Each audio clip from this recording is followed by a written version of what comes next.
Good evening, everyone, and welcome to our live coverage here at Spaceflight Now, the latest mission from Cape Canaveral Space Force Station. I'm Will Robinson Smith, reporter with Spaceflight Now. It's good to be with you here on this evening of Friday, May 29th. We're broadcasting, as we always do, from the Spaceflight Now News Bureau here at NASA's Kennedy Space Center. And for those of you who are with us for our launch coverage this morning, welcome back. If this is your first broadcast with us today, welcome in. This is set to be the final orbital flight set to take off from Florida's Space Coast in the month of May. Still one more Falcon 9 rocket set to launch from the West Coast before we are tapped on launches and heading into the month of June. We're looking live at United Launch Alliance's Atlas V rocket, now fully fueled with less than an hour to go before it lifts off from Space Launch Complex 41 there at Cape Canaveral Space Force Station. For those joining along the East Coast, this rocket will fly on a northeasterly trajectory, heading uphill to deliver 29 of Amazon LEO broadband internet satellites to low Earth orbit. Currently, the tech or retail giant, however you want to think of them, has just over 300 satellites up in orbit and is building out its constellation of Generation 1 satellites that will support internet capabilities for residential customers as well as enterprise opportunities like its contract with Delta Airlines announced back in March. This particular Atlas V rocket is the penultimate Atlas that will launch Amazon LEO satellites.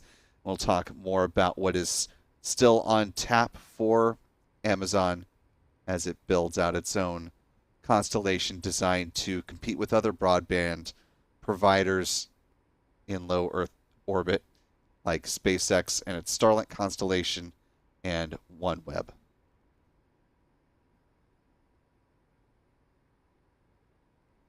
As we're getting started here, I want to thank our Spaceflight Now editor, Stephen Young, who's running the technical operations of the broadcast today.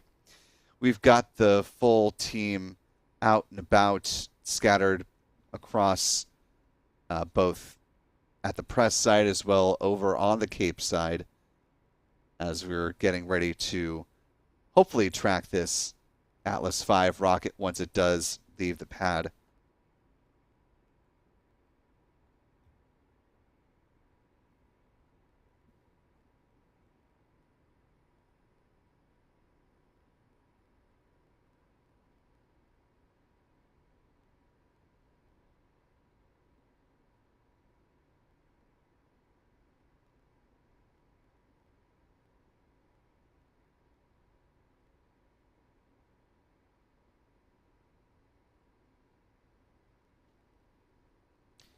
Come back to our photographers' handles on X here in just a moment, but of course one of the big storylines that we're tracking with this mission is the status of the weather. Meteorologists with the 45th Weather Squadron forecast a very non-idyllic outlook for United Launch Alliance as it prepares to fly its Atlas V rocket. You're taking a look at the latest weather loop from NOAA's GOES East satellite, and as you can see towards the end of things, there's quite a bit of cloud cover that builds up and encompasses the airspace over Florida's Space Coast. Heading into this launch opportunity, the 45th Weather Squadron forecast a roughly 30% chance for acceptable weather conditions and laid it out in no uncertain terms. They note, and I'll quote them here, quote, "For both the primary and backup launch days, there is a high likelihood of weather violations. Almost every rule will have a chance to violate, but the cumulus cloud rule, anvil cloud rules, and the surface electric fields rule are the most likely," end quote. Now, teams have been able to proceed into fueling the Atlas V rocket, and the launch vehicle is now fully loaded, ready from a technical standpoint for launch today. Time you see on the screen, L minus 54 minutes, 18 seconds and counting. ULA employs L minus clock alongside the T minus clock. The L minus clock right now is ticking down to the opening of the window today. ULA has a 29-minute launch opportunity that starts at 7:33 p.m. Eastern, 23:33 UTC. And a T minus clock that is running simultaneously. Currently T minus 23 minutes, 40 seconds and counting. The T minus clock represents the final terminal count, and ULA still has one more planned 30-minute hold, which will come about as the T minus clock hits 4 minutes. That's the final opportunity for a status briefing and to determine if the launch teams are ready to proceed towards a liftoff at the opening of the 29-minute window, or if they need to eat into that roughly half hour of launch availability.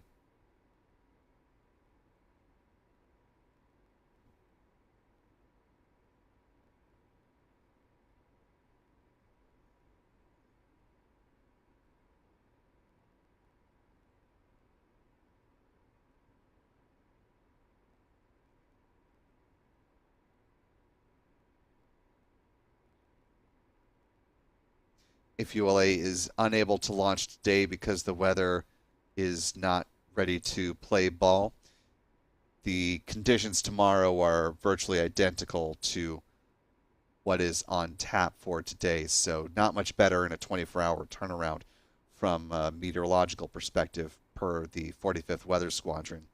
Taking a look at conditions right now over here at the press site, looking at our camera view back towards the vehicle assembly building. As we saw with the Goes East satellite view, we're looking at those clouds that were streaming across from the Gulf side of Florida over to the Atlantic side.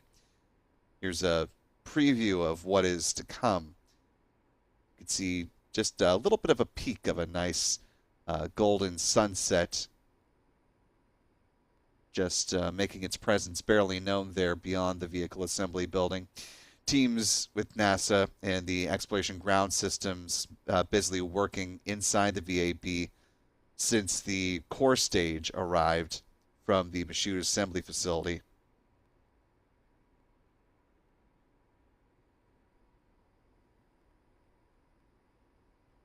Core stage arrived in April, and teams are set to begin stacking the Space Launch System rocket for the Artemis 3 mission over the summer.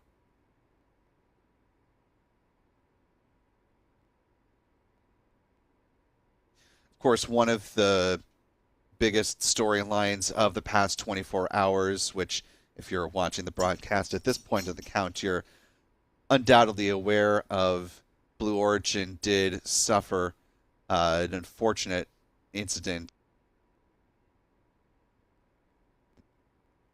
which resulted in an explosion of its New Glenn rocket, which, like this Atlas V, was scheduled to launch a batch of Amazon LEO satellites up to low Earth orbit. That was said to be the fourth New Glenn rocket. However, because of the explosion that damaged the launch infrastructure, teams are still very much in the early part of their assessment and determination on getting a plan together to resume flight and rebuild what was lost. You're looking right now at a really nice view from the Cape side. This camera,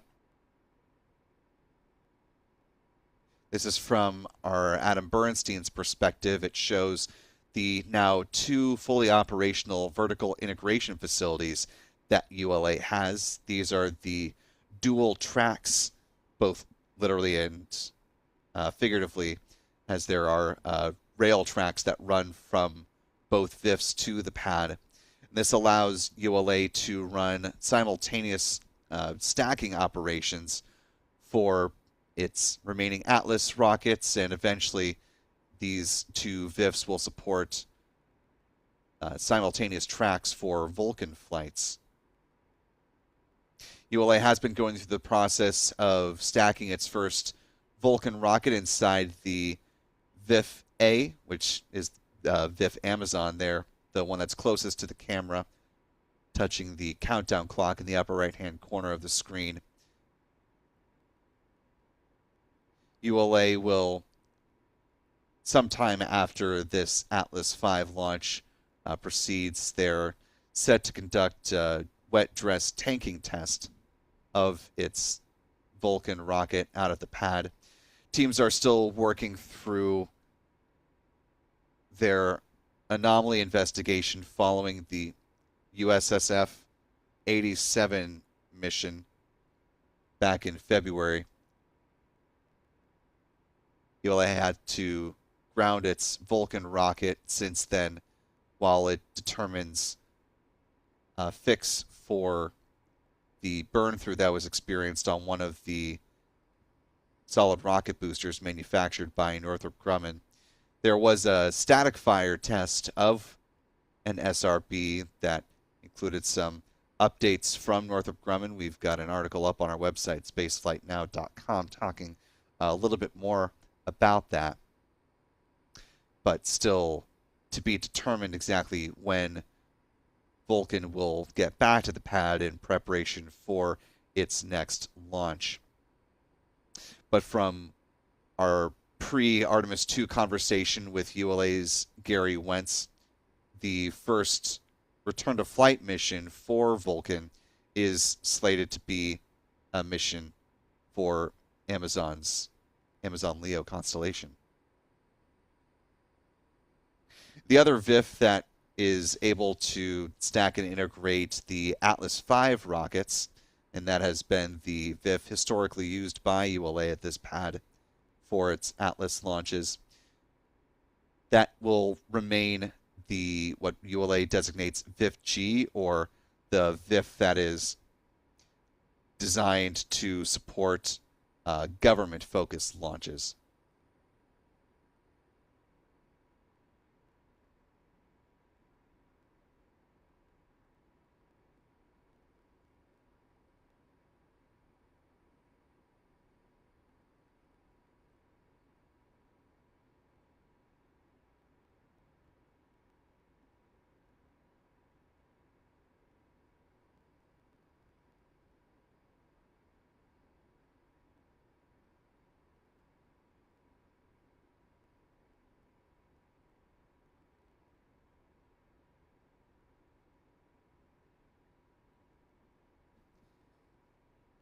Time currently L-46 minutes, 4 seconds and counting. Taking a look at our live chat, want to thank the more than 1,400 of you who are watching along with us live this evening. If you haven't already, you could do us a big favor just by clicking the like button and sharing the stream, allowing some more folks to find their way into this live launch coverage. Also want to thank our moderators who are helping us out today. A big thanks to M. Teresa for being back with us again this evening, and to Callistia Lee for being with us as well. Good to see you both. Hope you're doing well.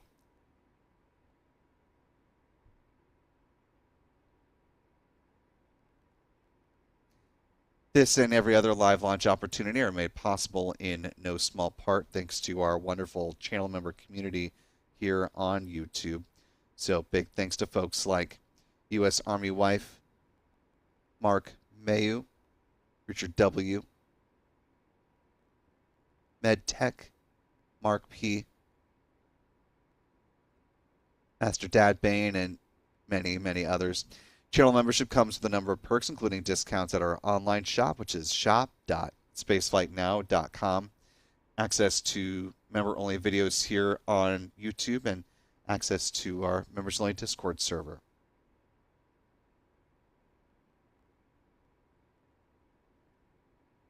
Dad Bain, been a member with us now for 10 months at the pad leader level. It says, thanks to all of Spaceflight Now, Will, mods, and contributors.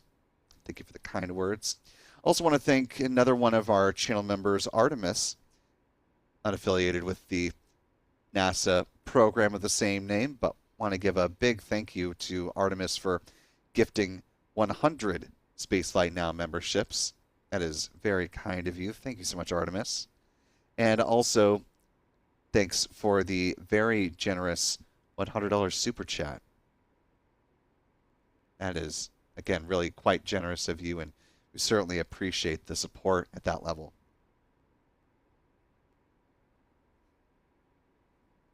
And Artemis, the characteristic comment as well. Cheers all.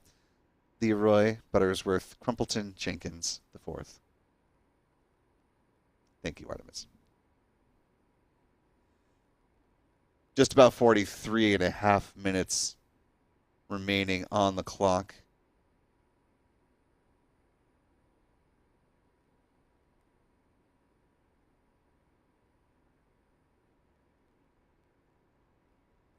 This particular Atlas V rocket that is launching tonight has the designation of AV-113. This will be the 109th Atlas V rocket to launch to date.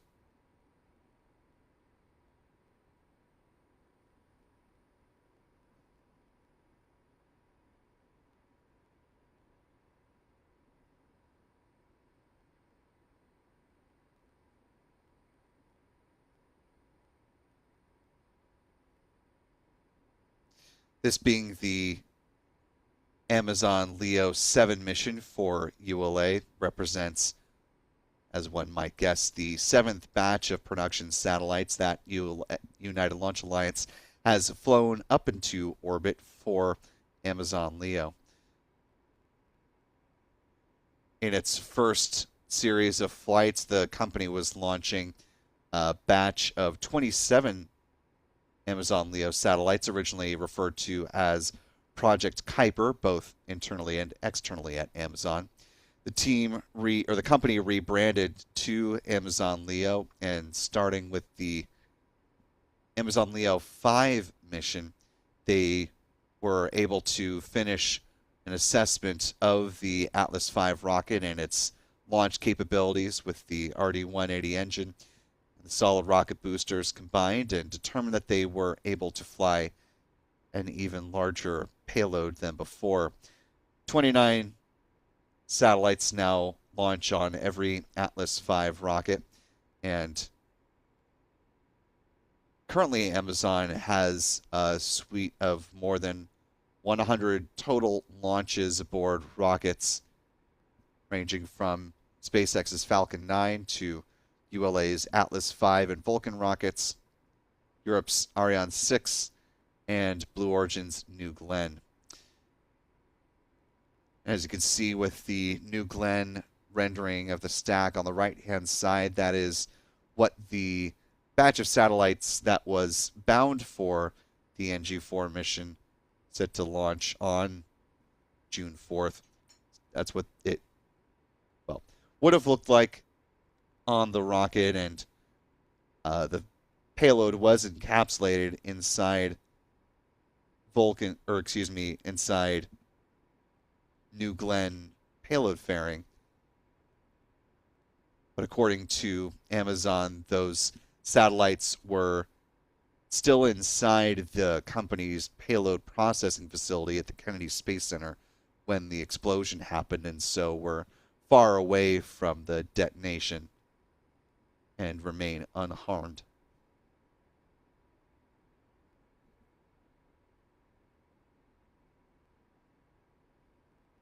The next batch of satellites that is set to fly on an Ariane 6 rocket are also already down in French Guiana. And the third operational batch of satellites to fly on an Ariane 6 4 rocket set to launch in the weeks to come. Amazon says the same is true for its next and final flight of an Atlas V rocket carrying its satellites up into orbit.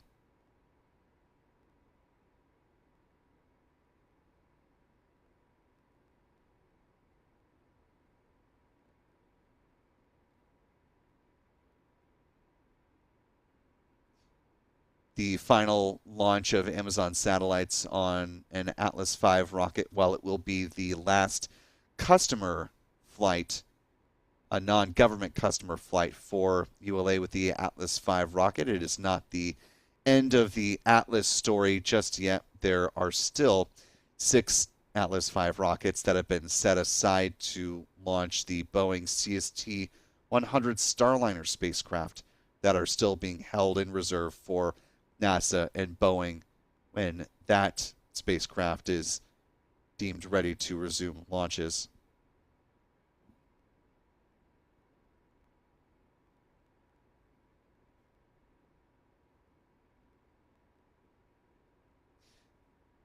That resumption of Starliner flights, though, still very much in the to be determined realm. The latest schedule that NASA published publicly did not put Starliner explicitly on that list, but said that they were looking at opportunities to fly that spacecraft once it has been deemed acceptable for flying. The next flight of Starliner will not carry humans. It will be a cargo-only mission to the International Space Station.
Time currently L minus 36 minutes, 10 seconds and counting.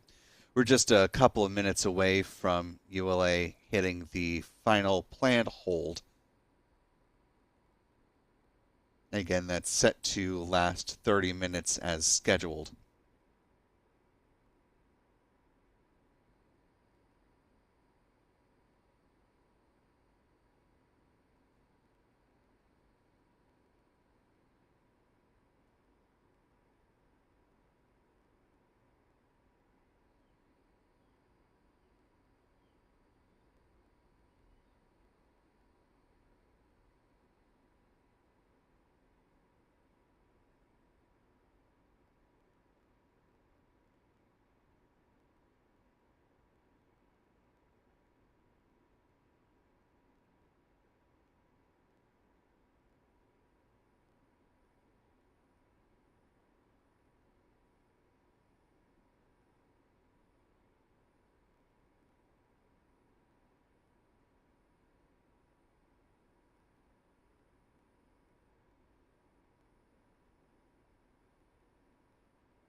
Less than 1 minute remaining until the planned hold begins.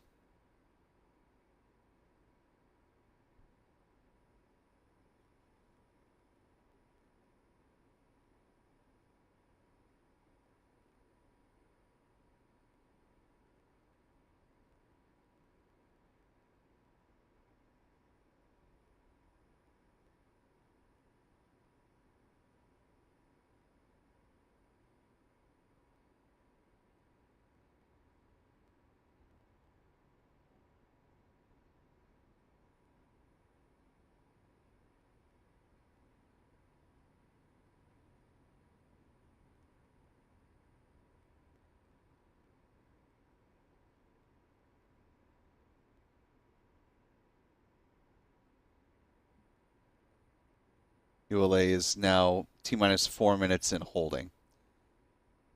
Again, this is a planned 30-minute hold set to allow teams to make their final evaluations and determine that they are ready to step into the terminal count.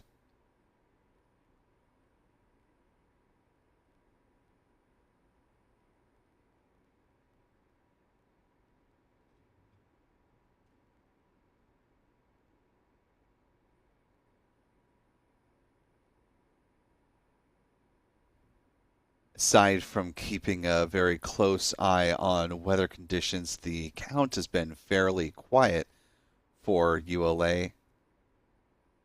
The company has reported no issues that have been worked, at least per their live blog, that is.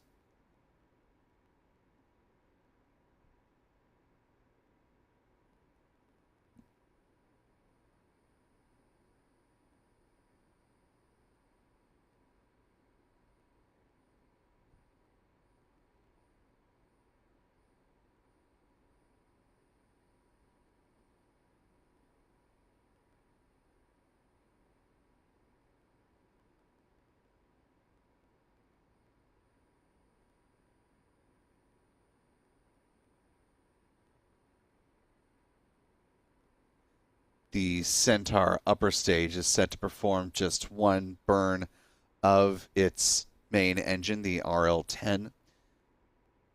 Following stage separation, that engine will begin its burn at about T plus 4 minutes 30, about 4 minutes 38 seconds into the flight, with MECO coming nearly 18.5 minutes after lifting off from the pad. ULA will then start the deployment sequence of the Amazon LEO satellites, beginning at roughly 21 minutes and change after liftoff, wrapping up about 16 or so minutes later. They'll go in a series of 3 satellites at a time, and then culminating in the final 2.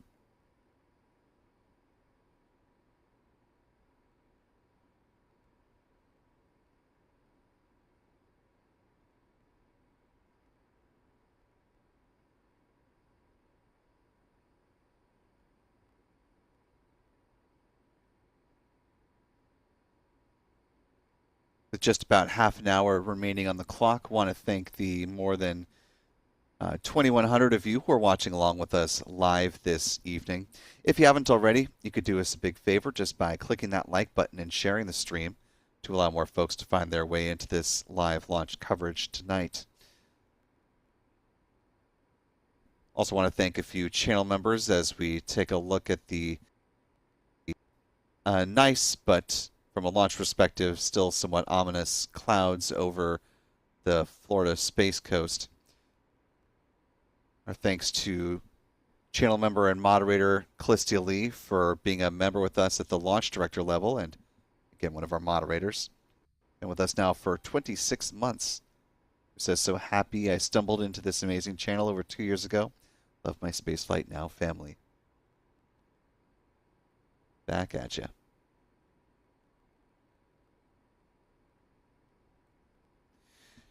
ULA in its latest update says it is standing by for its final pre-flight weather assessment.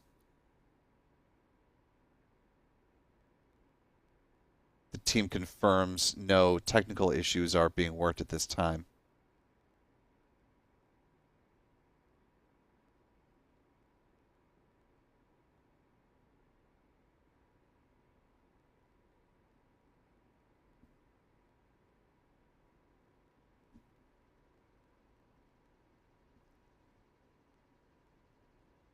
Our thanks also to channel member Skunk Hogger for a very generous $20 super chat. It says, hello everyone, 20 bucks in honor of Chipper 2.0. The Yorkie pack is back to full strength. That's a delightful way to step into a Friday. I also want to welcome in new channel member Gary joining us with membership at the Pad Leader level, and a thanks to Daniel H. for gifting us Spaceflight Now membership. Appreciate that. And welcome into our newest gifted member. Glad to have you with us. Be sure to thank Daniel on the live chat if you haven't already.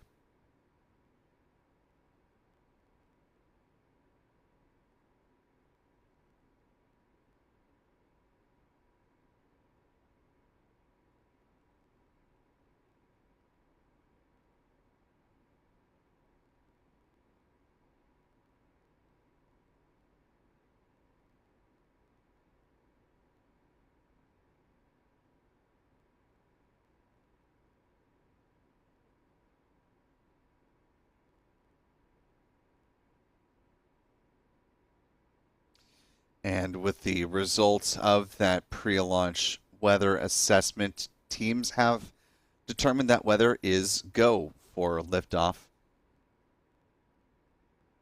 Now, just about 28 minutes from now.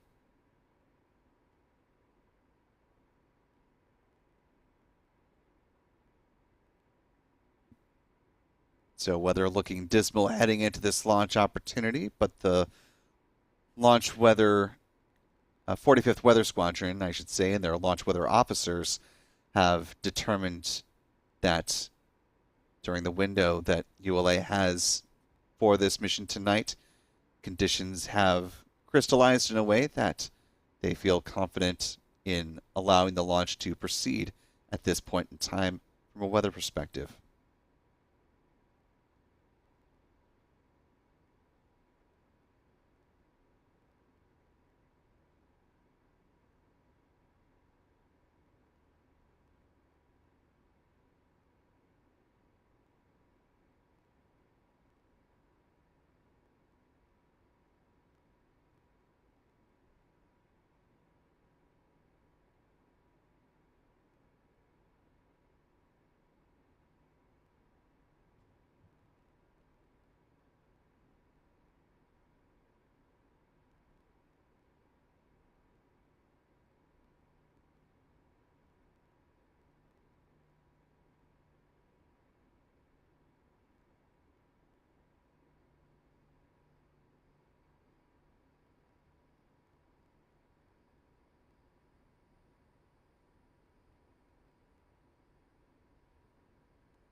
Just under 25 minutes remaining in the count. And if you just joined us, ULA in its latest update says that its weather briefing assessed conditions to be favorable for launch today, even though at the start of this opportunity we're looking at conditions of about 30% favorability for liftoff. But as time has gone on and teams have gotten more refined data about what is most likely to occur leading up to liftoff. They came to the consensus that conditions will be acceptable for flight with the window opening up here at 7:33 and 30 seconds for all the photographers out there. And I stand corrected. We actually have a new launch time, slightly adjusted. New T0 is now 7:35 p.m. No seconds. 7:35 p.m. Eastern, 23:35 UTC.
Again, for those who missed the update here a few minutes ago, ULA has slightly adjusted the T0 liftoff time, dipping ever so slightly into its 29-minute window, now targeting the liftoff of its Atlas V rocket at 7:35 p.m. Eastern, 23:35 UTC for those around the world.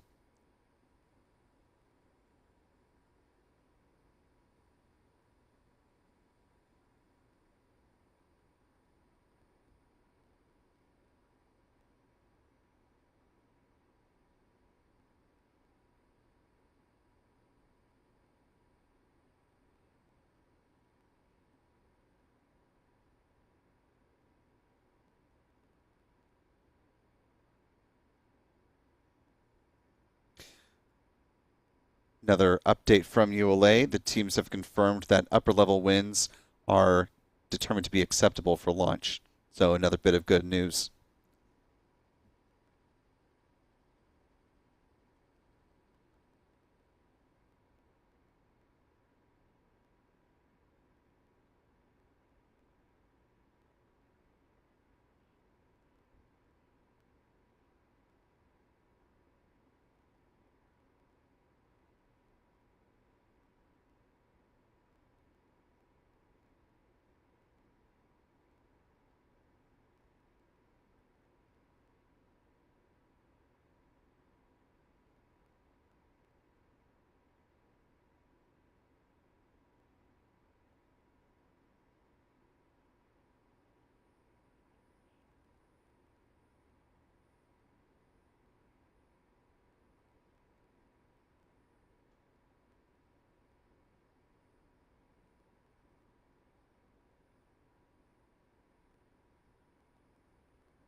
Time now, L minus 18 minutes, 9 seconds, and counting. ULA still within the planned 30-minute hold at T minus 4 minutes. At about T minus 7 minutes, they'll go through their final status check and we'll bring that audio up once that does begin. That's ULA giving the teams a final chance to assure that all positions in the Launch Control Center are ready to proceed with the final terminal count. That's, again, coming up in just about 10.5 minutes from now.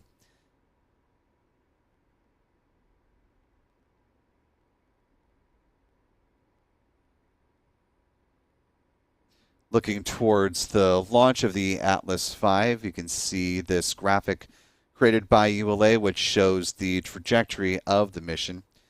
Like with the Falcon 9 rocket this morning, this Atlas V will also be heading on a northeasterly turn as it heads off from Florida's Space Coast.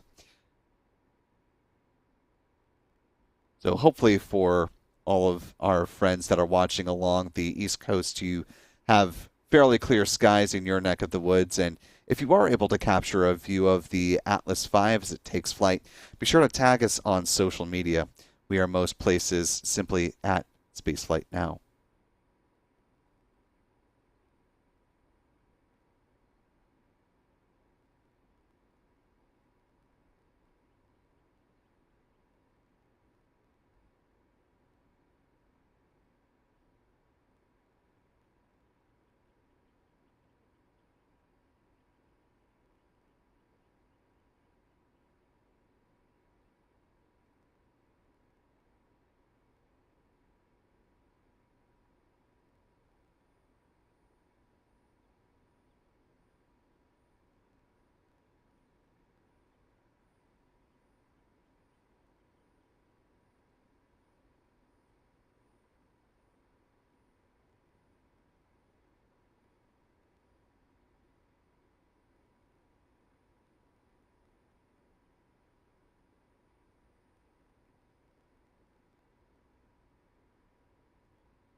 Taking a look at the pad level views of the Atlas V rocket here, as we're just about 15.5 minutes remaining before this launch vehicle takes flight.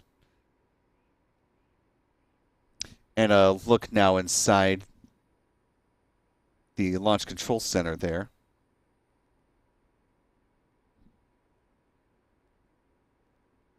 This is the Advanced Spaceflight Operations Center, or the ASOC.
Time now, L minus 12 minutes, 43 seconds and counting. As we're getting ready to see this Atlas V rocket take flight, want to step through the launch timeline, the milestones that we're expecting following the liftoff of this Atlas V rocket from Space Launch Complex 41. About 3 seconds prior to the T0 mark is when the RD-180 engine will come to life. Liftoff actually occurs just about 1 second after T0, when the rocket will actually take off from Space Launch Complex 41. Vehicle will begin its pitch yaw maneuver about 4 seconds into the flight. Achieve Mach 1 about 35 seconds into the mission. Rocket passes through maximum aerodynamic pressure, otherwise known as max Q, just before 1 minute into the mission. About a minute after that, the 5 solid rocket boosters, or SRBs, will be jettisoned from the Atlas booster. The payload fairing halves will separate and expose the Centaur upper stage and the payload about 3 minutes 5 seconds into this flight. Now, if past is prologue, while ULA will be showing graphical representations of the Amazon LEO satellites, we will likely not be seeing actual views of the satellites once the fairing separation event occurs. T plus 4 minutes 21 seconds is when booster engine cutoff, or BECO, happens, and the RD-180 ceases firing. It'll separate from the upper stage, the Centaur, and then the RL-10 engine will ignite at T plus 4 minutes 37.9 seconds.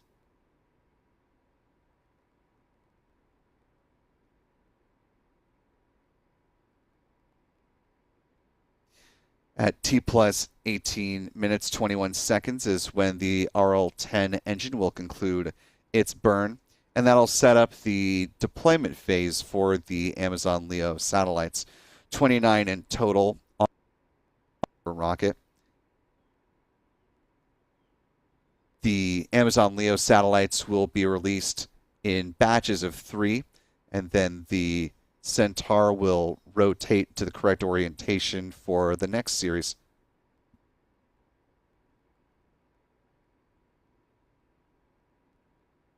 Channel 1. All personnel and visitors remain in present position until launch. Maintain operational silence in the LCC. Terminal count briefing. If a condition exceeds a launch constraint any time after the terminal count status check, the observer shall announce hold, hold, hold. On Channel 1, identify their station and briefly state the reason for the hold. Flight Control, perform launch on time verification. Roger. OSM, place SRB ignition SNA switch in the enable position. Enabled. Logs 2, verify CSA purge flowing GN2 to the CISA. Verified. OSM, verify the FCO, ROC, and OSM hold fire switches are in the proceed position. Confirmed. RLM, verify red line monitor and vent table are in the correct configuration for terminal count. Verified. RC, verify solar radiation acceptable for launch. Verified.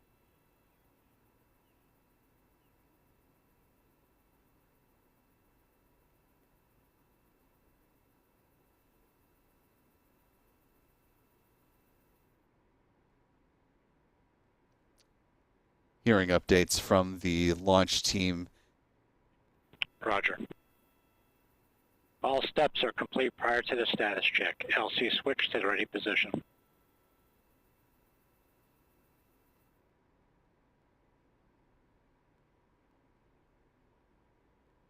And again, that final status check is set to begin in just about 1 minute's time at L minus 7 minutes.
L minus 7 minutes.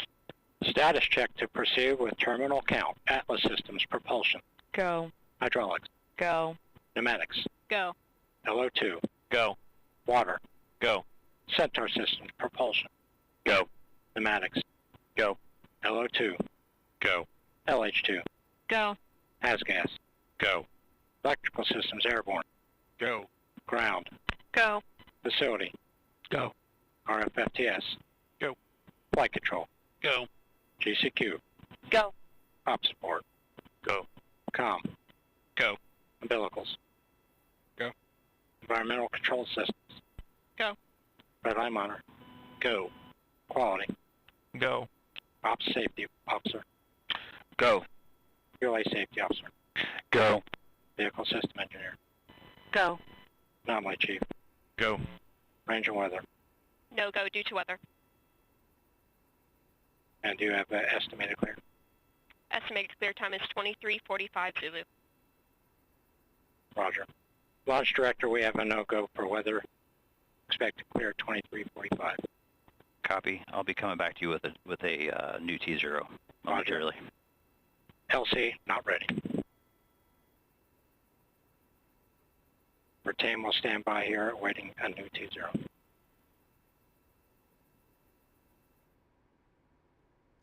And as we just heard, they completed the go, no go readiness poll, and the majority of the team did pull go. Range did not pull go because they are in a violation due to weather. Teams are assessing when a new T0 will be set. As you heard, the weather is not expected to clear until about 7:45 p.m. Eastern. 23:45. You heard Zulu, but UTC is the same thing.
If you are just joining us, ULA did complete its launch readiness poll, and the team is not ready to proceed as they are currently in violation of their weather constraints.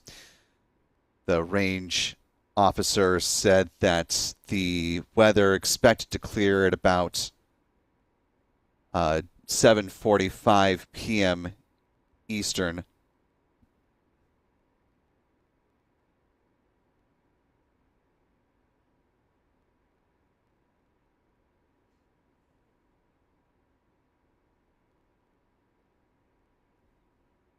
We are standing by for a new T0 to be announced. ULA has a 29-minute window for this launch opportunity today.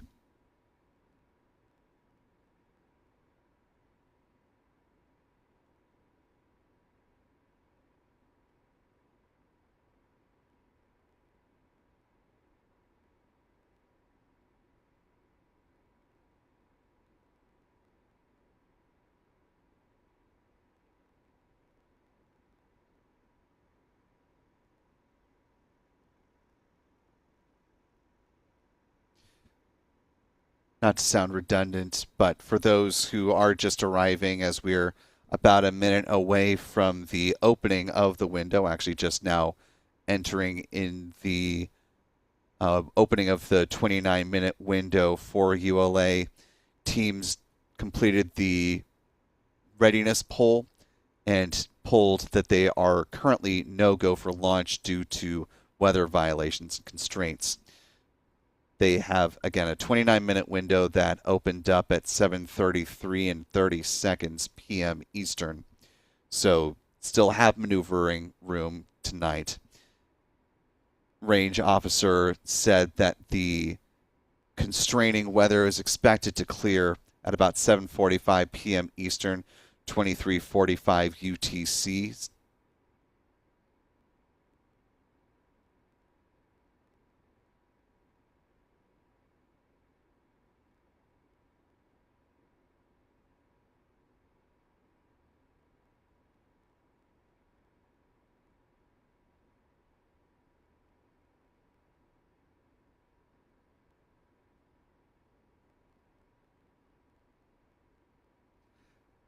New T0 has not yet been announced, which is why our clock is currently in the hold status. Once a new T0 is established, we will update our clock and let you know what time teams are targeting.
ULD. Please coordinate a new T0 of 235300. That's 2353 Zulu. Roger, 2353-000. ALC, please set the clock, 2353-000. Roger. RCLC, Go for RC. please coordinate with the range, new T0, 2353-000. Roger.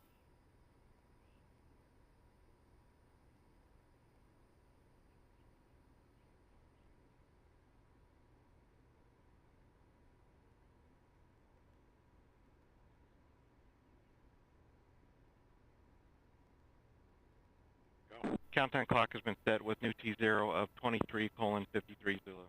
Roger.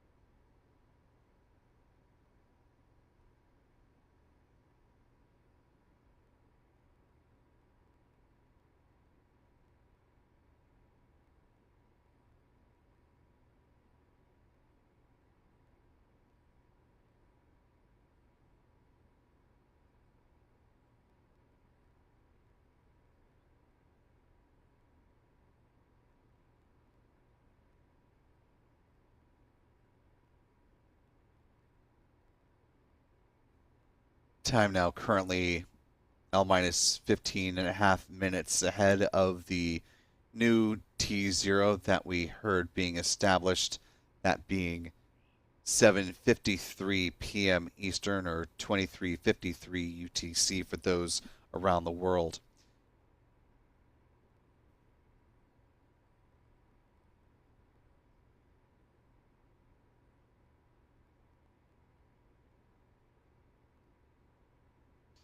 ULA has a 29-minute window today that opened up at 7:33 and 30 seconds p.m. Eastern. So the window will expire just past the top of the hour. So not a lot of wiggle room left with the current T0 that was just set.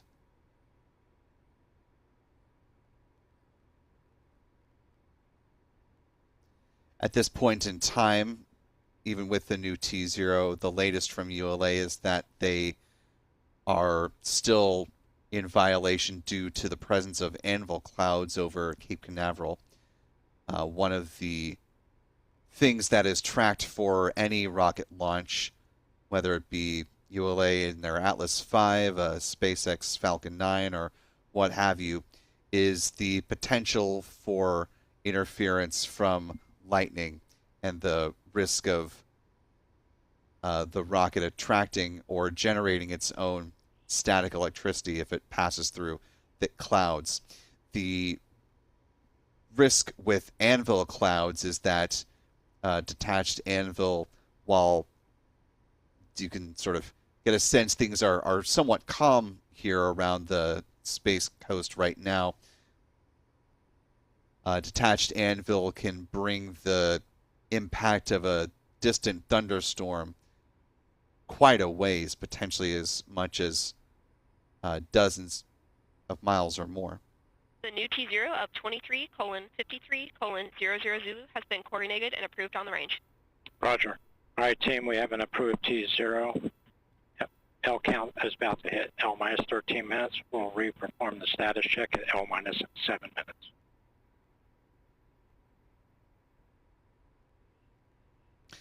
And a good affirmation that the desired T0 has been acknowledged and accepted by the Eastern Range, based at Patrick Space Force Base, just south of Cocoa Beach. Eastern Range maintains the safe launch operations across the Kennedy Space Center and Cape Canaveral Space Force Station.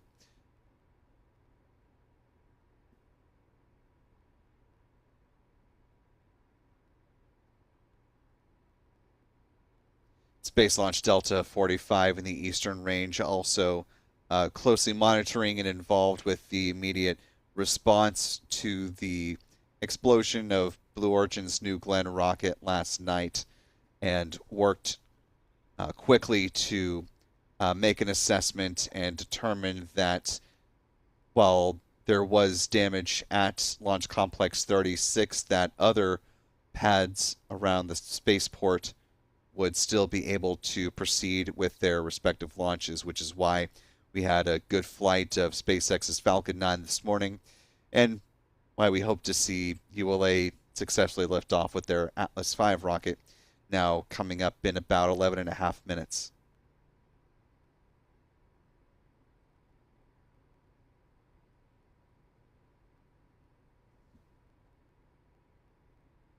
And as you heard, there will be another status check to affirm that the full launch team is ready to proceed into the terminal count. And like with the first time, that status briefing and status check will start at L minus 7 minutes, while the clock remains in the hold on the terminal count at T minus 4 minutes.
Time now L minus 8 minutes, 15 seconds and counting. We're just about a minute away from the next status check.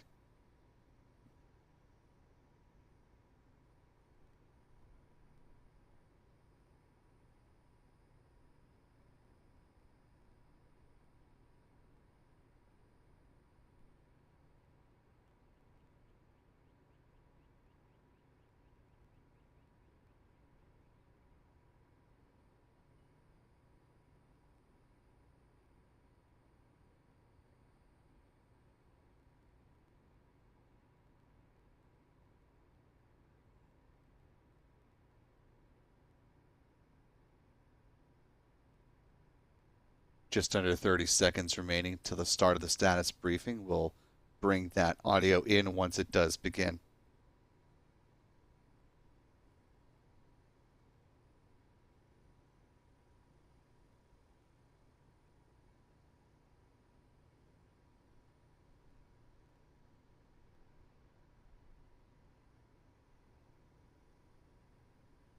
L minus 7 minutes.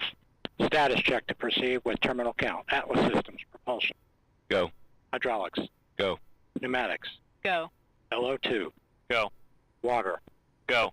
Centaur systems, propulsion. Go. Pneumatic. Go. LO2. Go. LO2. LH. Go. ASCAP. Go. Electrical systems, airborne. Go. Ground. Go. Facility. Go. RFFTS. Go. Flight control. Go. GCQ. Go. Op support. Go. Com. Go. Umbilicals. Umbilicals. Go. Environmental control system. Go. Red line monitor. Go. Quality. Go. Op safety manager. Go. ULA safety officer. Go. Vehicle system engineer. Go. Anomaly chief. Go. Range and weather. Go. Launch director. You have permission to launch. Proceeding with the count. ALC verified T0 is set for 23:53. Polling is complete and the team is go for launch.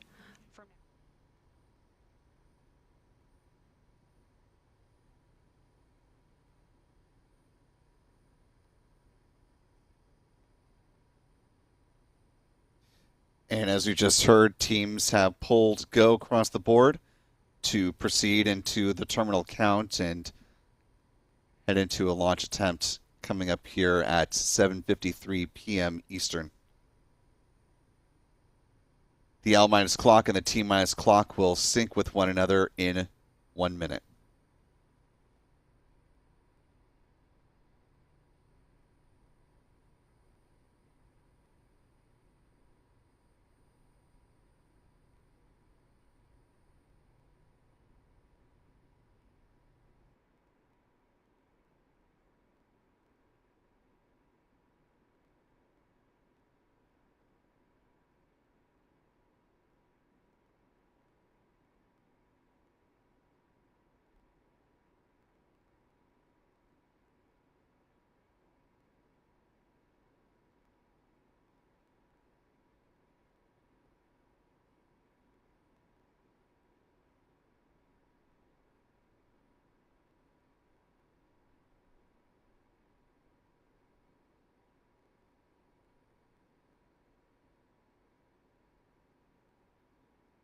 Three, two, one.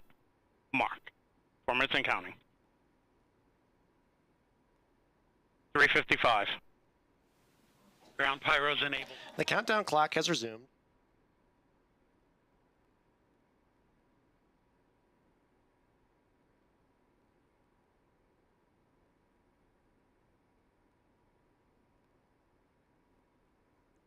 Time now T minus 3 minutes 34 seconds and counting. The L minus clock synced with the T minus clock, and teams are progressing towards a liftoff of the Atlas 5 551 rocket powered by the RD-180 engine and 5 solid rocket boosters. Liftoff now just about 3 minutes away.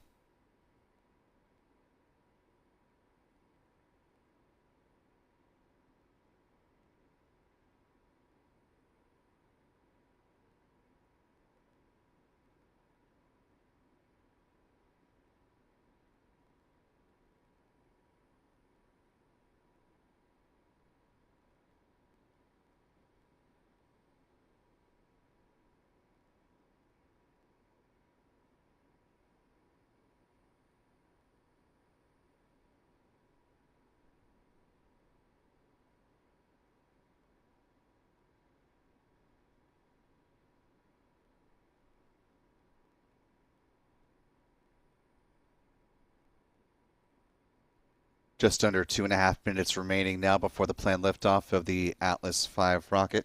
As a reminder, the RD-180 engines will ignite just before liftoff, and then liftoff happens about 1 second after T0.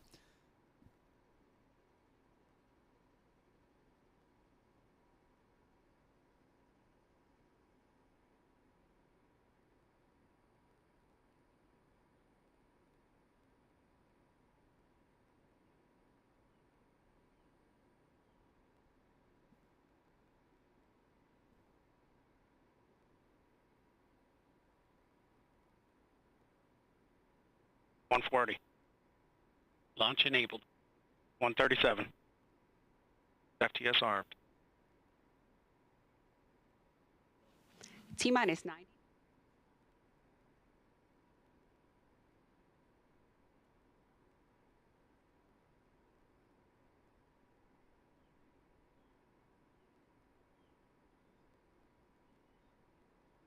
Now coming up to the final minute of the count.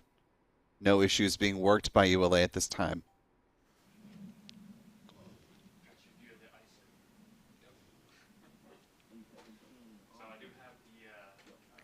T-minus 1 minute.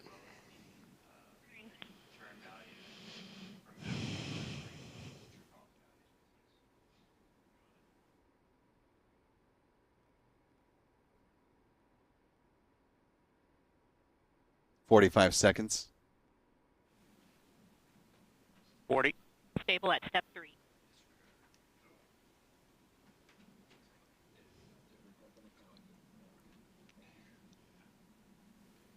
$30 seconds. 28. Verify ECS ruse for launch. Verified. 25. Status check. Go Atlas. Go Centaur. Go Leo. 15 seconds. And here we go. In 10, 9, 8, 7, 6, 5, 4, 3, 2, 1. RD-180 start and liftoff. Liftoff of the penultimate Atlas V 551 rocket carrying Amazon LEO satellites to orbit. Atlas V is airborne. 15 seconds into flight and counting.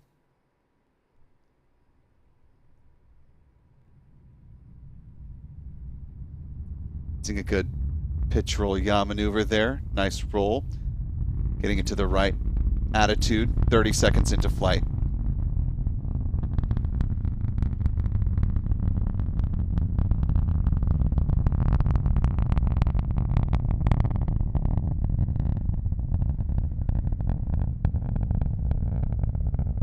Atlas traveling now faster than the speed of sound.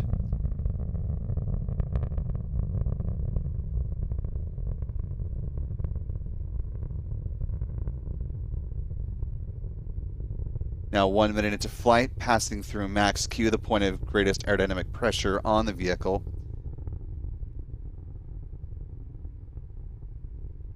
Coming up in just a little more than 30 seconds from now, we'll see the solid rocket boosters jettison, seeing 3 out of the 5 SRBs there.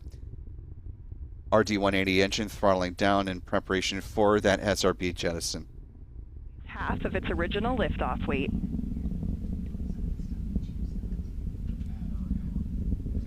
This is Atlas Mission Control at L plus 1 minute, 35 seconds. We're coming up on burnout and jettison of the solid rocket boosters. These additional motors increase the thrust at liftoff, giving Atlas an extra boost off the pad. And we have positive indication of separation for all 5 SRBs. Guidance initiated. Vehicle has entered a closed-loop steering program.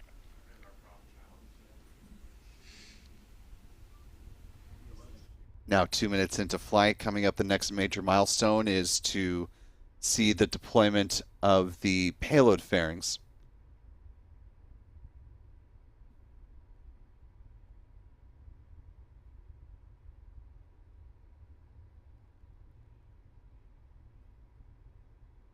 Fairing jettison will expose the 29 Amazon Leo satellites to the conditions in space, as well as the Centaur upper stage.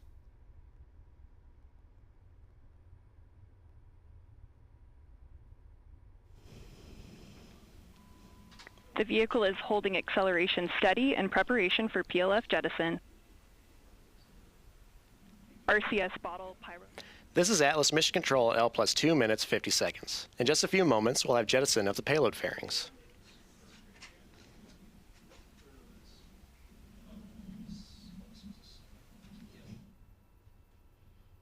Confirmation of payload fairing separation and jettison, as well as CFLR deck jettison.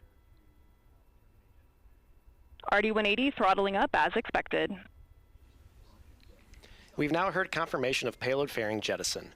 This composite fairing protected the spacecraft as it pushed through the harshest parts of Earth's atmosphere. Coming up is cutoff of the Atlas first stage engine and separation of the booster stage, followed by ignition of ULA's Centaur second stage engine.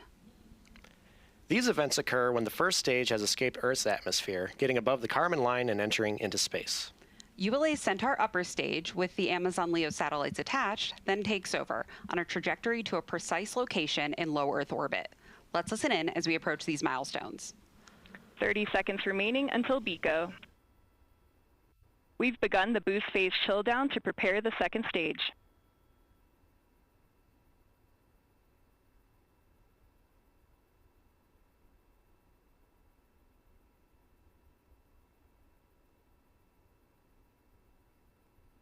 PU to open loop control. Boost phase chill down complete.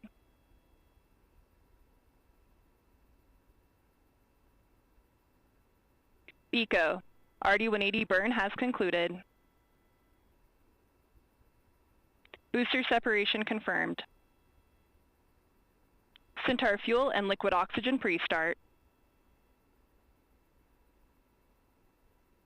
RL-10 ignition and ramp to full thrust. Performance is nominal.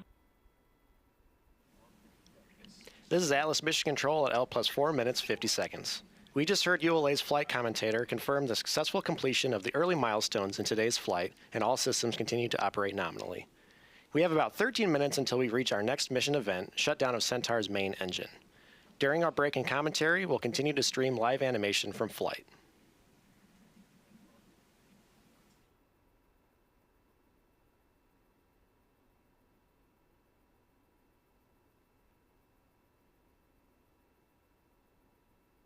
Format switch to TDRS compatible data rates. Signal strength remains nominal.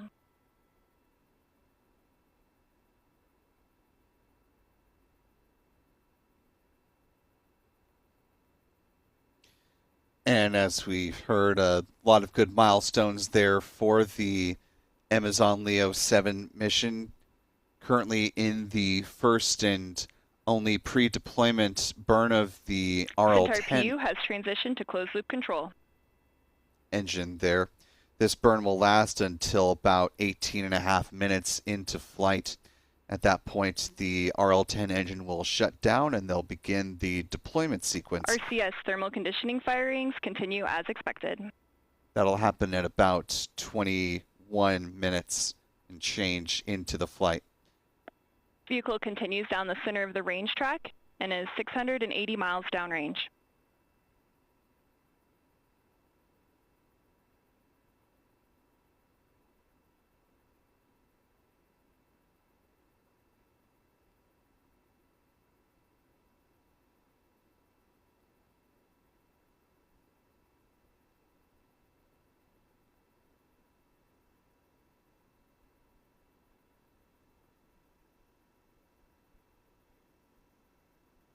Preliminary assessment of booster performance has us at +1 sigma to our pre-flight predictions.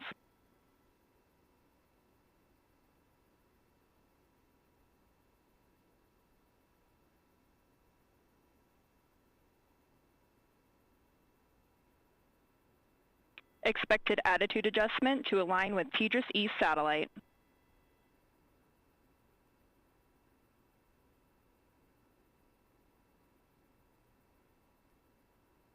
That call out regarding the TDRS East satellite, the TDRS network is part of what's referred to as the Near Space Network. PU system operating as expected, working to optimize propellant usage for today's flight.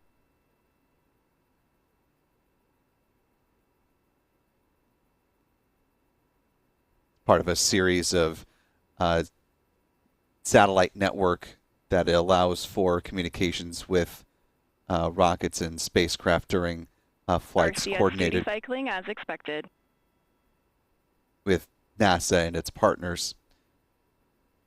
The agency has been looking for commercial augmentation and Vehicle eventual is 1,050 miles downrange, traveling at 12,440 miles per hour.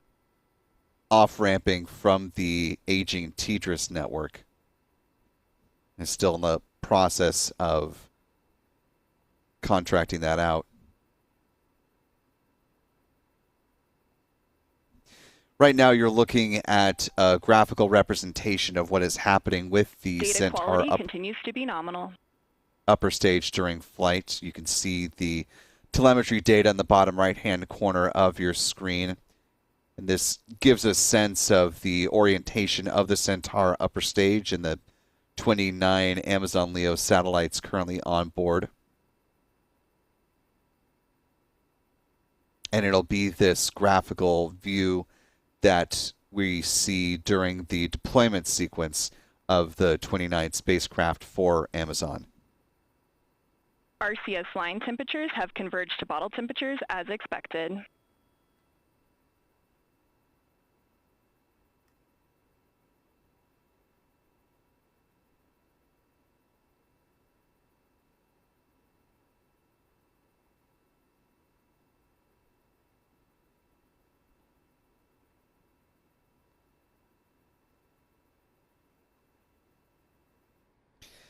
At the moment, we are getting our launch replays ready for you, a roundup of the various angles from which we capture liftoff. We'll be showing those during Vehicle the course continues down the center of the range track and is 1,430 miles downrange. of this burn as it continues on.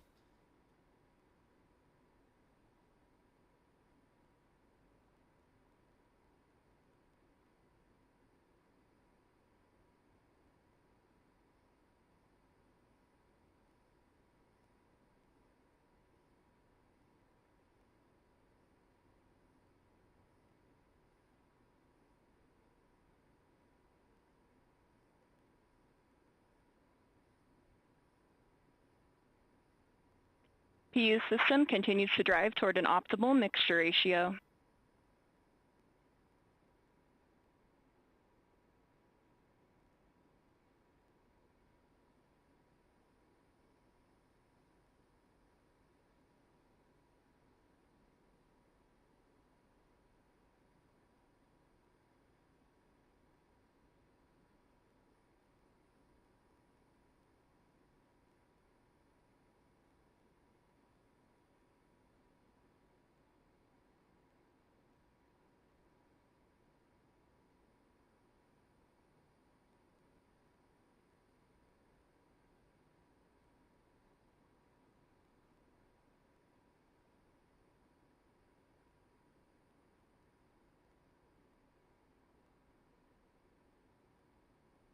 Vehicle is now traveling over 13,500 miles per hour and is 370 miles from Earth.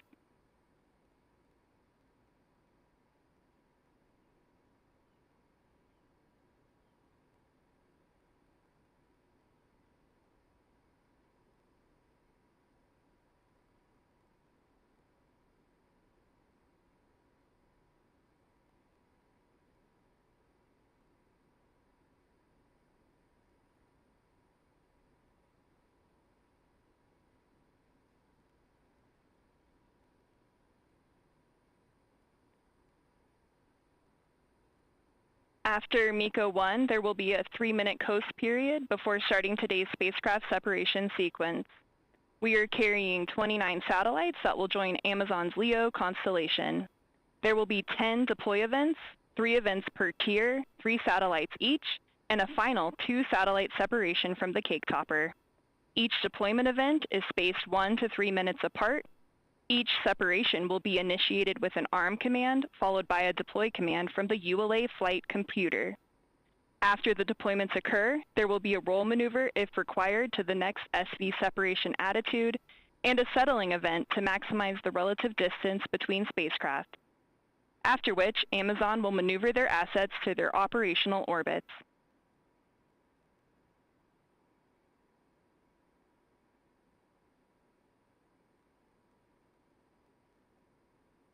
All vehicle parameters continue to be nominal.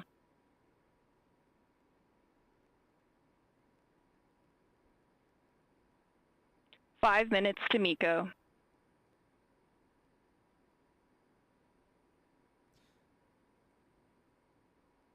As the burn of the RL-10 engine continues on the Centaur upper stage, we're going to go ahead and step into our launch replays for you tonight. And we begin with a view from, I'm happy to say, the newest member of the Spaceflight Now family, Cameron Schwartz, who joins the photography team. So we begin with the tracker view here at the press site.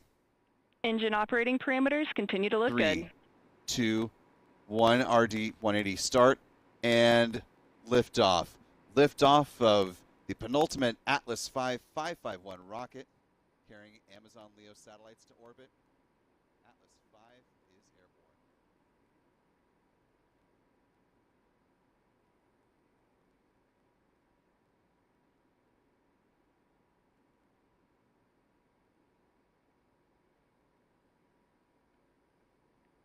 Vehicle is 2,600 miles downrange, traveling over 14,900 miles per hour.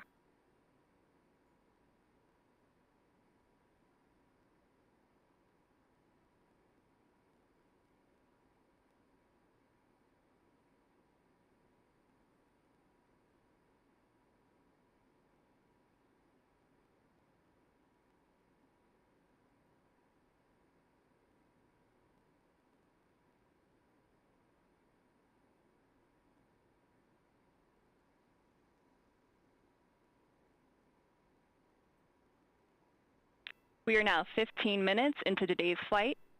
All Moving to the vehicle turn-based parameters view, continue to be set up stable. by John Pisani.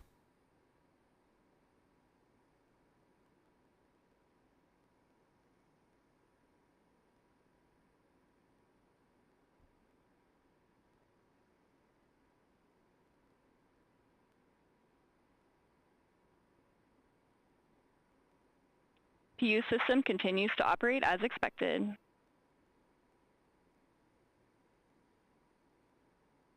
Onto P. Carson's tracker, the tight tracker.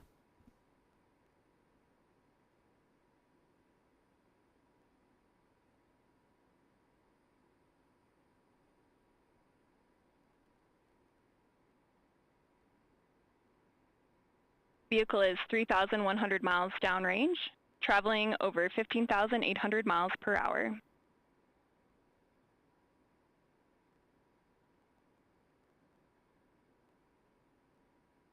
Two minutes to MECO.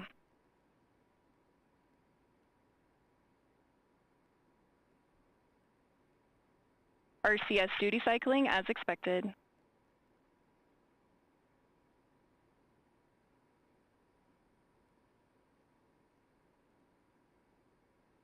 Onto the medium tracker next.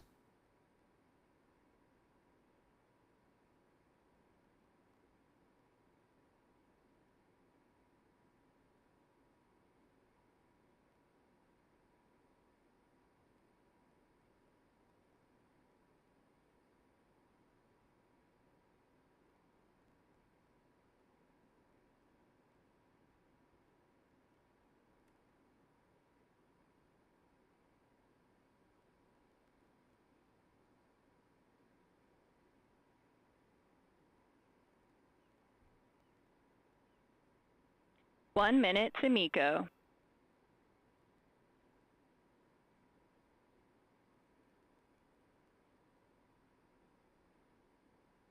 Vehicle is 3,600 miles downrange, traveling over 16,600 miles per hour.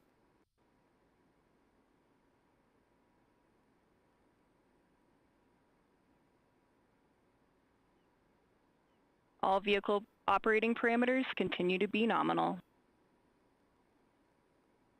30 seconds to MECO.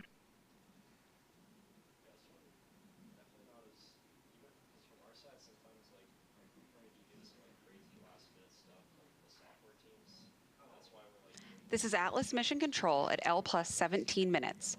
We're coming up on the end of the first of 2 Centaur upper stage burns.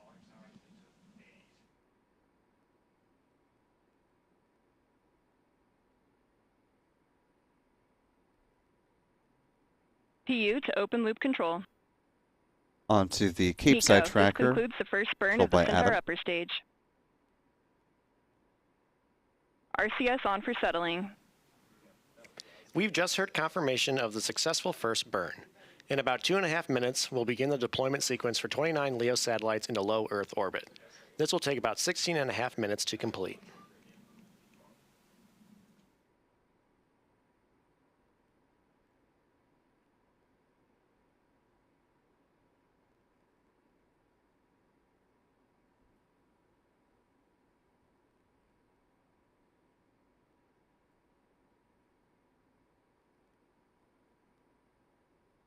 Vehicle parameters remain nominal.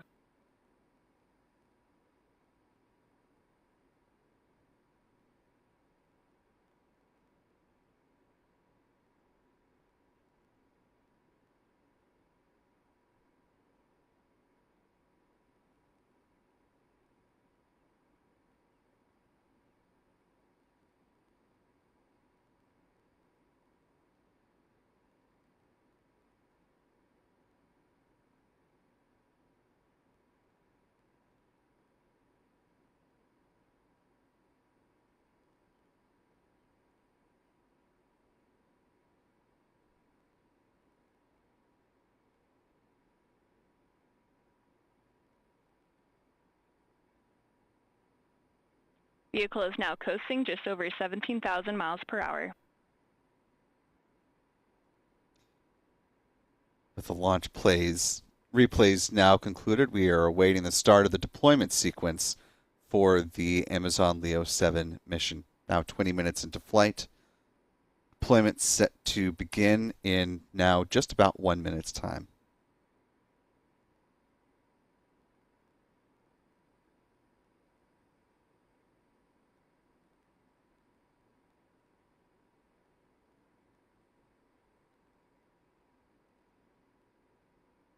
First separation event coming up in about 30 seconds.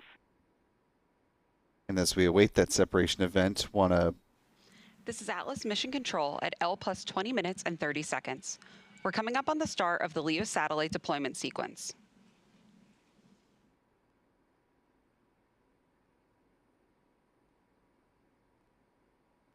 Arm command sent.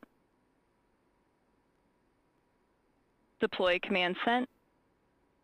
Confirmation of 3 LEO satellites successfully separated. Next event in just over 2 minutes.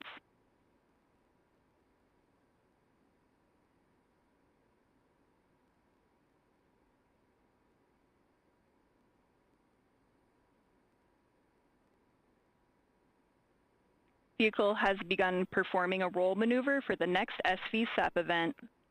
This is Atlas Mission Control at L plus 21 minutes and 20 seconds. We just heard confirmation of the first of 10 events to deploy all 29 satellites for Amazon's Atlas V Leo 7 mission. As we've mentioned, LEO is Amazon's low Earth orbit satellite constellation, designed to deliver fast, reliable internet to customers beyond the reach of existing networks. The initial constellation will include more than 3,000 satellites, and their altitude allows for lower latency than traditional satellite systems. Each satellite uses electric propulsion for orbit raising, maneuvering, avoiding collisions, and safety orbiting at the end of its mission. They also use optical inter-satellite links, infrared lasers that transfer data between spacecraft, forming a secure network in space. To deploy the satellites, all 29 are mounted to a dispenser system attached to ULA's Centaur upper stage. Today's dispenser consists of 3 tiers of 9 satellites each, with an additional 2 satellites on the final tier, referred to by engineers as the cake topper. Once Centaur reaches a target deployment altitude, the satellites are released 3 at a time, with short pauses in between, starting with the bottom tier. During this process, ULA engineers are closely monitoring data to confirm each deployment is successful and that all systems remain healthy. We have 9 more deployments ahead, so we'll step away from commentary for now and return as we approach the final deployment. In the meantime, we'll continue to show live animation of the mission. Next SEP event in 30 seconds.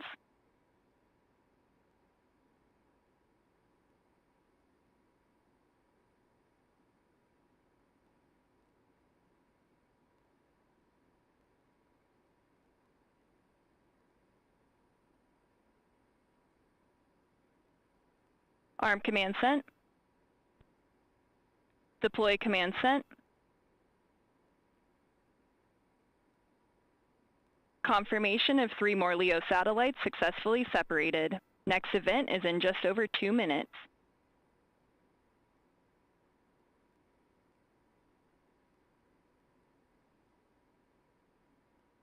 RCS on for settling.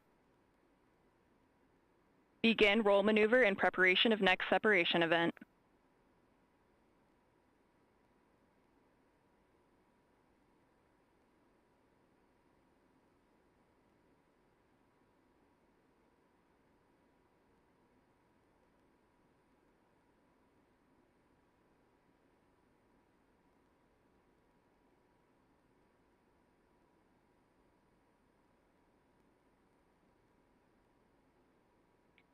Vehicle battery voltages remain stable.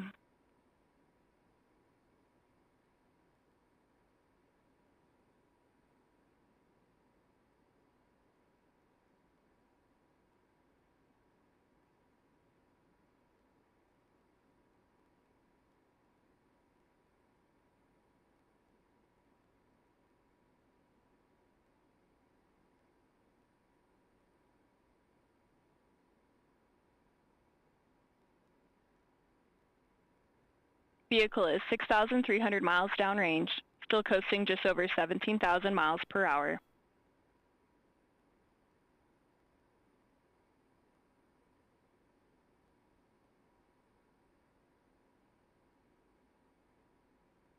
Next SEP event in 30 seconds.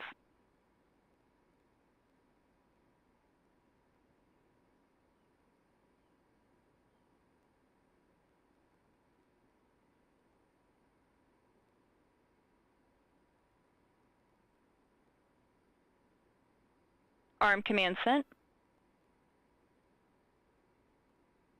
Deploy command sent. Confirmation of 3 more LEO satellites successfully separated. Next event is in 2 minutes.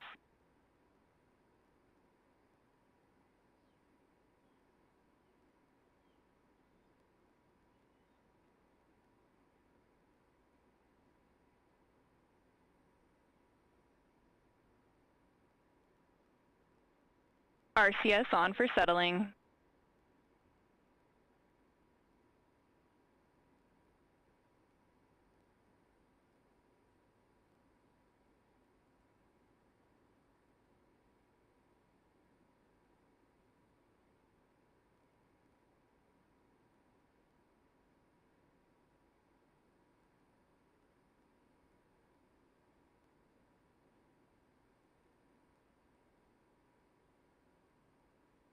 Antenna switching TDRS satellites as expected.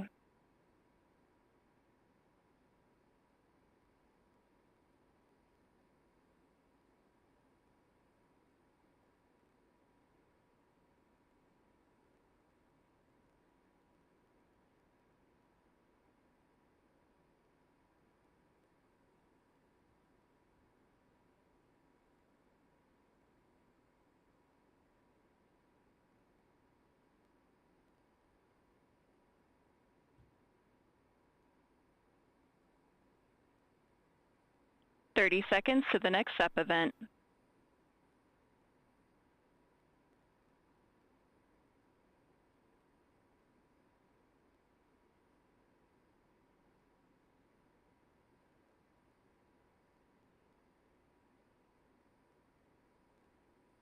Arm command sent. Deploy command sent.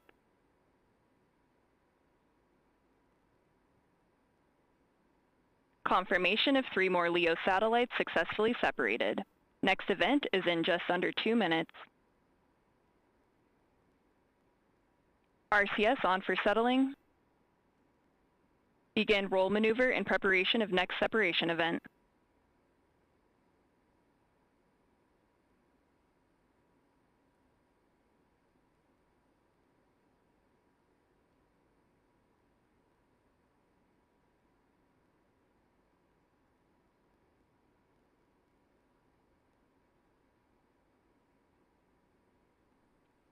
Vehicle parameters remain nominal.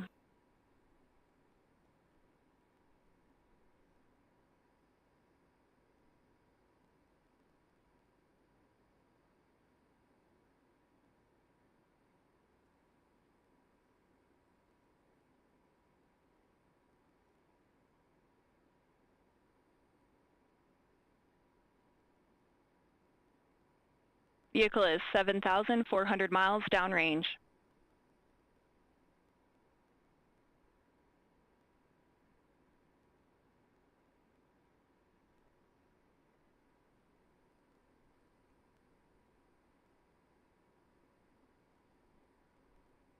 "30 seconds to the next SEP event.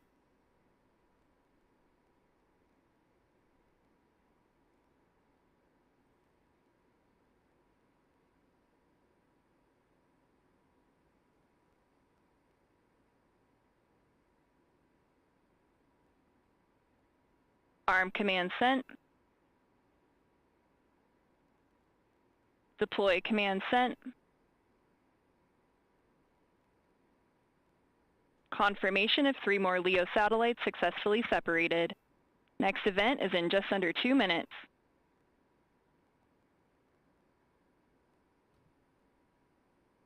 RCS on for settling. Begin roll maneuver in preparation of next separation event.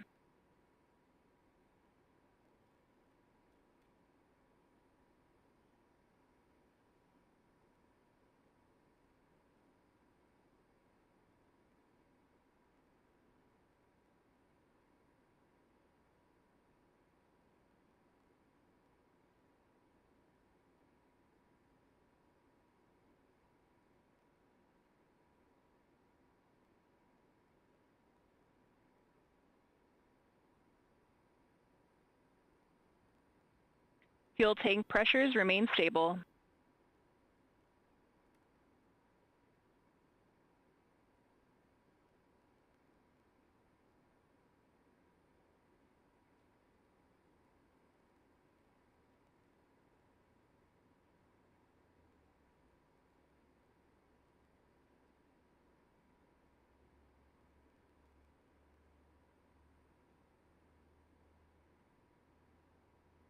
"30 seconds to the next SEP event.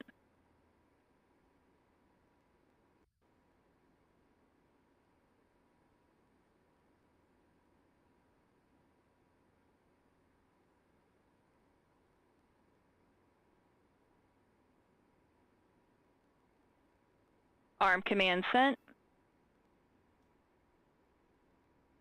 Deploy command sent.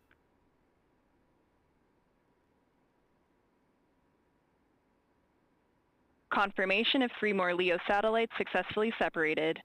Next event is in just over 1.5 minutes.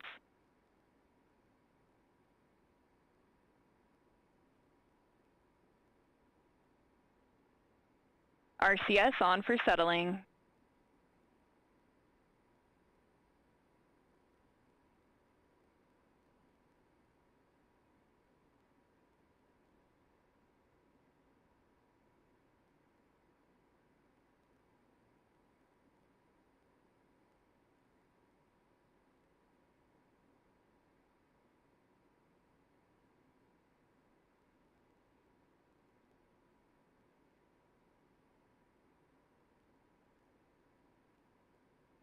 Vehicle is 8,200 miles downrange, still coasting just over 17,000 miles per hour.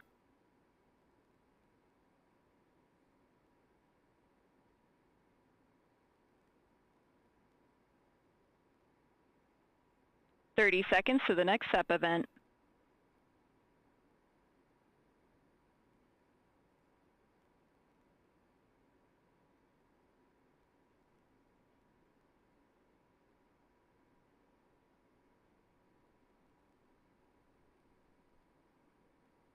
Arm command sent.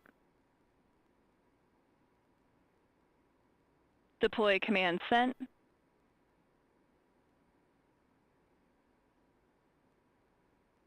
Confirmation of 3 more LEO satellites successfully separated. Next event is in 90 seconds.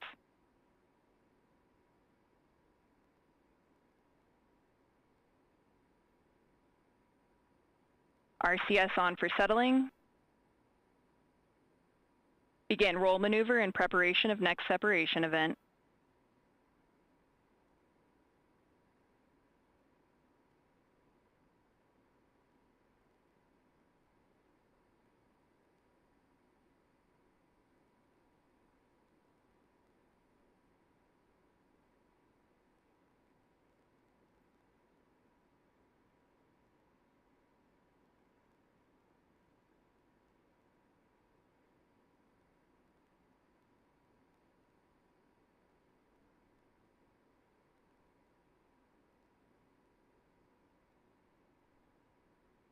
Thirty seconds to the next event.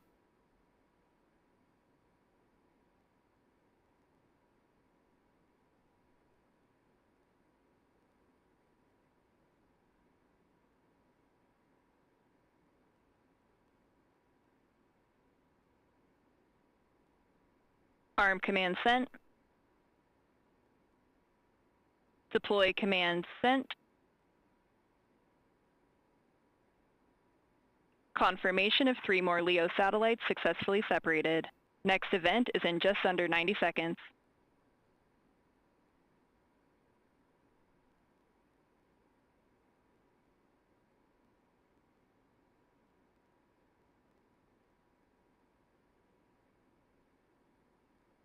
RCS on for settling.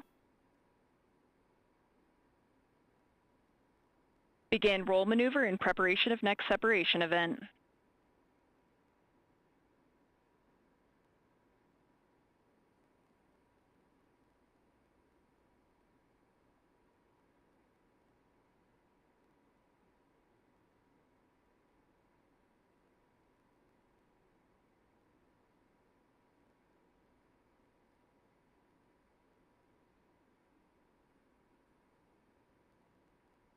Thirty seconds to the next event.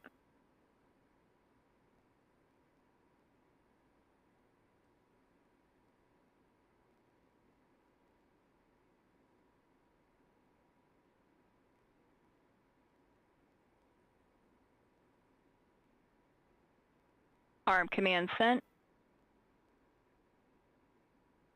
Deploy command sent.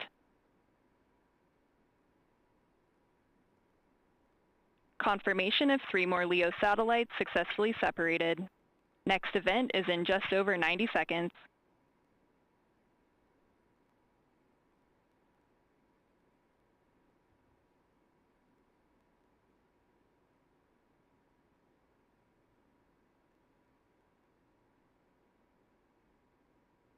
RCS on for settling.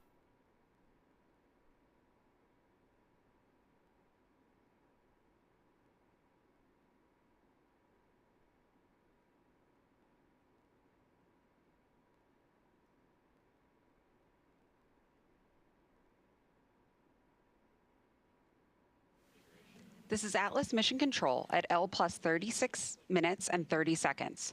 We're coming up on the final LEO deployment in today's mission.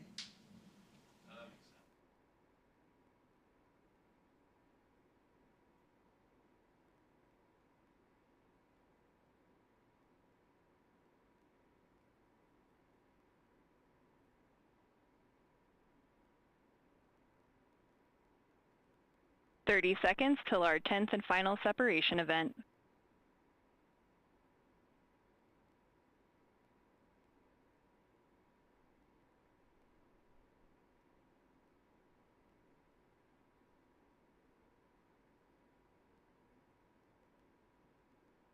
Arm command sent.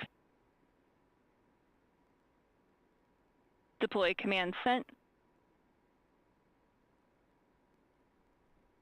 Confirmation of the final 2 LEO satellites successfully separated.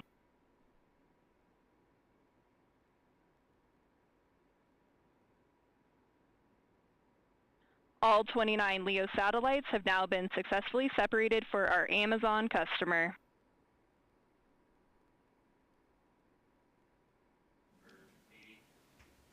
This is Atlas Mission Control at L plus 37 minutes, 55 seconds. We just heard confirmation of successful deployment of Amazon's 29. And a good conclusion of the deployment of all 29 of Amazon LEO's broadband internet satellites. As we're getting ready to wrap up our launch coverage here tonight,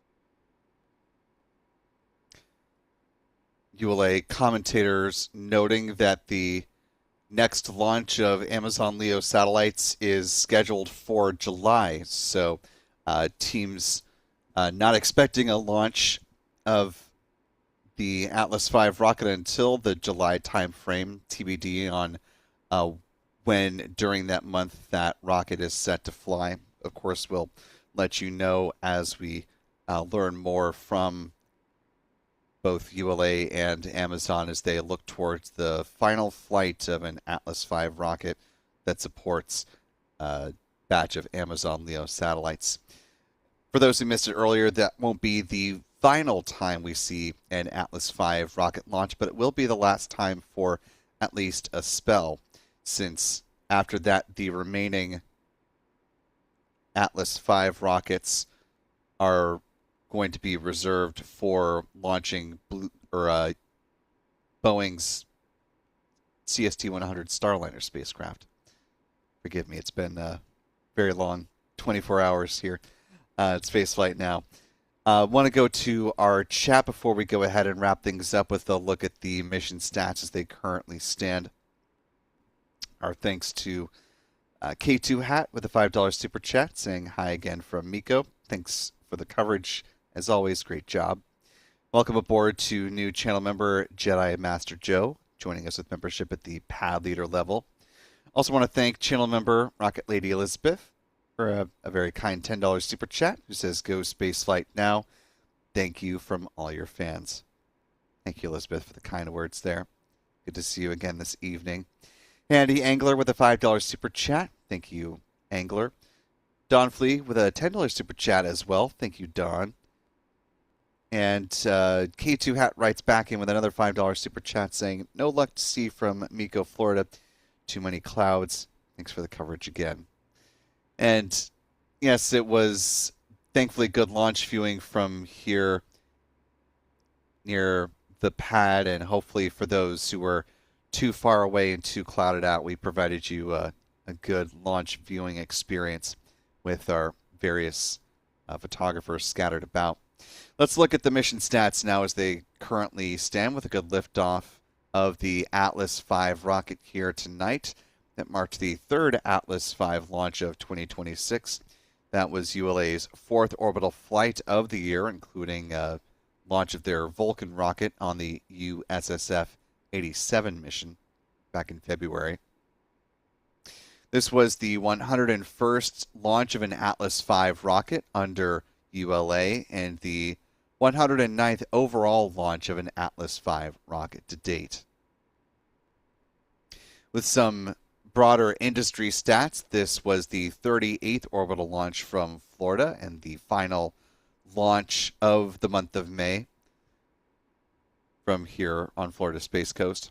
This marked the 70th orbital launch from U.S. soil, the 77th from the U.S. Rocket Company, including the missions from Rocket Lab down in Mahia, New Zealand. And this was the 123rd orbital launch attempt around the world. Of course, there have been 117 successful launches, 6 failures on the year so far. Here's a look at the Cape bar chart of missions so far, and here's a look at the pie chart where we currently stand around the globe. And that'll do it for our double launch day, as it turns out. See these things pop up on the calendar every now and again, but you can't call it a double launch day until you see 2 rockets fly in that 24-hour span. And weather looked a bit touch and go there for a minute there, but it all got done. A double launch day in the books for ULA and SpaceX. A busy day certainly for the Eastern Range, and a busy day for us here at Spaceflight Now. Really busy 24 hours, starting with the static fire into explosion event over at Launch Complex 36. It's been pretty darn continuous for the team, and so I want to thank them all for their exceedingly hard work over these past really solid day. Our thanks starting in the chat space, though. I want to thank our moderators who have been with us here in the chat, to Astro Joe, Callistia Lee, and M. Teresa. We appreciate your help moderating the chat space tonight. And a thanks to one of our channel members, Cumulus Granadas, for helping to answer folks' questions in the chat as well. Big thanks to our friends Chuck and Jen Briggs with C&J Images, and Pete Karstens with Max Q Productions for helping with tracking views. Big thanks to our photography team. Again, it's been a yeoman's day covering the Space Coast. So a big hat tip to our full photography team, to Michael Kane, our newest member, Cameron Schwartz, our John Pisani, and Adam Bernstein. And, of course, big thanks to our Spaceflight Now editor, Stephen Young, who's been managing the technical operations of the broadcast tonight. Most importantly, though, thanks to you for wherever you've been watching from, dear viewer.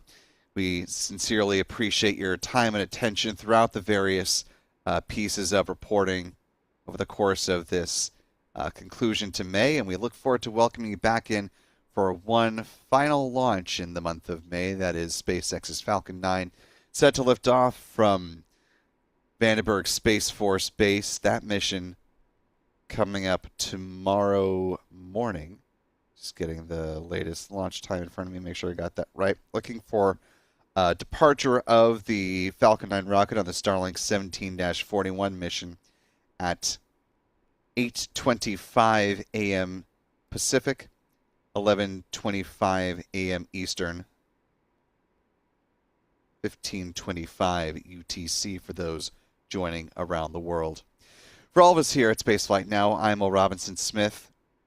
Remember, of course, be good to yourselves, be good to others, and we will see you folks next time. And until then, bye-bye.